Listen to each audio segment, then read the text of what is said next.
Hello, and welcome back to Mr. B Teaches History.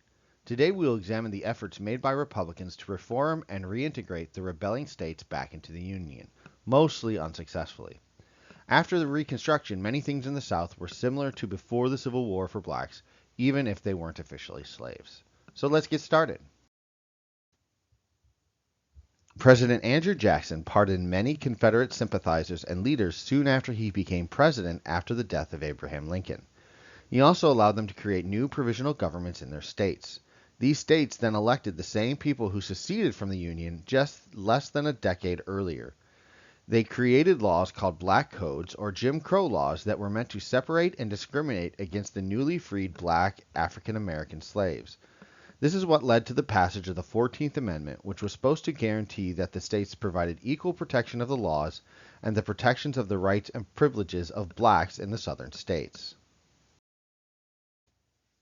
In the South, Republicans were a minority of people made up of freed slaves, scallywags, and carpetbaggers. A scallywag was a Southern citizen who was a Union sympathizer during the Civil War. Carpetbaggers were people, generally Republicans, who moved to the South in order to start businesses, rebuild the damaged infrastructure, or to help recently freed slaves. All three of these groups were discriminated against and targeted by the Ku Klux Klan for harassment and elimination. These people did their best to move the South forward and produce a more equal society than had been prior to the Civil War. Interestingly, during the Reconstruction, Republicans dominated local, state, and national offices in the southern states, including electing more black people to elected office than people in the North. The first black representative to Congress came from the South during the Reconstruction, not the North. The election of 1876 was a conflicted election due to a slate of 20 electors being disputed.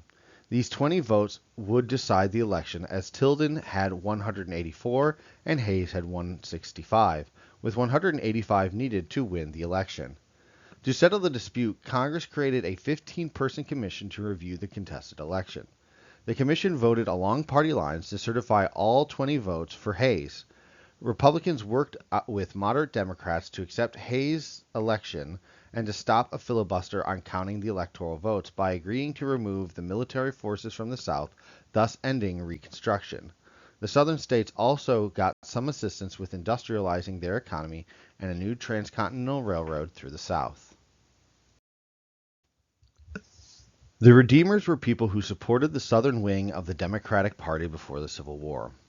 They often tried to gain power, but were not always successful during the Reconstruction because the military ensured as best as they could that the equal rights of blacks were protected, including the right to vote.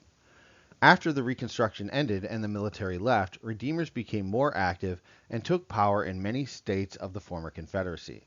They used their power in the local and state elected offices to strip African Americans of their rights guaranteed by the Constitution, setting up numerous roadblocks to prevent them to vote or to practice their constitutional rights. Also, they passed laws that segregated whites and blacks in almost all areas of public life.